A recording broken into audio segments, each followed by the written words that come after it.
محفوظ کر لیا۔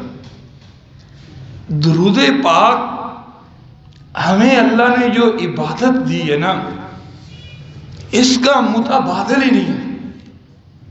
ایک شخص آیا، آ کر کہنے لگا یا رسول اللہ میں دعا مانگتا ہوں، مثال کے طور پر میں 1 منٹ کی دعا مانگتا ہوں، آپ مجھے بتائیں میں اس 1 منٹ کے اندر آپ پہ کتنا درود پڑھوں اور میں اپنے اللہ سے کتنا کچھ مانگوں؟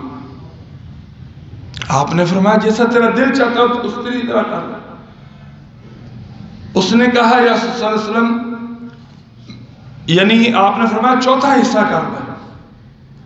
کہنے لگا یا صلی اللہ علیہ وسلم اگر میں درود پاک بجائے 4تھے حصے کے اس سے زیادہ کر لوں؟ فرمایا تیری مرضی۔ کہا نصف؟ کہا چلو نصف کر لو۔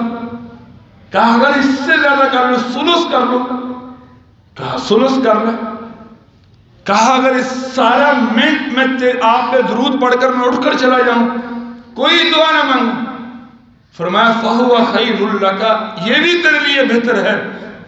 جب اٹھ کر جانے لگا فرمایا کہ اے میرے صحابی یاد رکھنا، اگر درود پاک پڑھنے کی وجہ سے دعا کرنے کا موقع نہ ملے، صرف میرے اوپر درود پاک پڑھ کر تو اپنی محفل سے اٹھ کر چلا جائے تو جو تیرے غم ہوں گے اللہ ان کو خوشیوں میں تبدیل کر دے گا اور تیرے گناہوں کو اللہ معاف فرما دے گا۔